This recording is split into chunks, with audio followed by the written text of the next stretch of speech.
3 தலைமுறை தாய்மொழியை எழுத படிக்க தெரியாத ஒரு தலைமுறையை நாங்கள் உருவாக்கிட்டோம். தமிழ் படிக்காமலே உயர்ந்த பட்டம் பெற்று பணிக்கு சென்று விடலாம்ங்கிற ஒரு சூழலை நாங்கள் உருவாக்கிட்டோம். அது போயிடுச்சு. எங்கள் வழிபாட்டில், எங்கள் வழக்காடு மன்றங்களில், எங்களுடைய பண்பாட்டில், எங்களுடைய பேச்சில், எழுத்தில், எங்களுடைய ஆட்சி மொழி, அதிகார மொழி, பயன்பாட்டு மொழி, ஏன் ஒரு திருமண அழைப்பிதழில் கூட தமிழில் நம்ம அச்சிடுவதில்லை. எல்லாம் போயிருச்சு. தமிழ் பேச தெரியல, நமக்கு பேச தெரியல. வம்படியா வலுக்கட்டாயமா ஆங்கில சொற்களை போட்டு போட்டு பேசுறது ஒரு தங்கிலீஷ் அதை உருவாக்கிட்டோம்.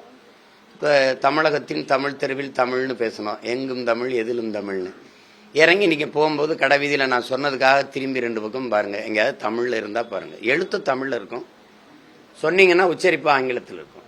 எழுத்து ஆங்கிலத்தில் இருக்கும், உச்சரிச்சிங்கன்னா தமிழில் வரும். அதுதான் தங்கிலீஷ், அது தமிங்கிலம். அப்போ அதை மீட்கணும்னு நினைப்போம். ஏன்னா தமிழ் மீட்சியே தமிழர் எழுச்சி. மொழி அழிந்தால் ஒரு இனம் அழியும். மொழி அழிய விட்ட இனங்கள் மலையளவு இருந்தாலும் கடுகளவு சிறுத்து வீழும். மொழியை பாதுகாத்த இனம் கடுகளவு இருந்தாலும் மலையளவு உயர்ந்து வாழும். இதுதான் வரலாறு. அப்படி இருக்கும்போது என் மொழி அழிஞ்சிருச்சு.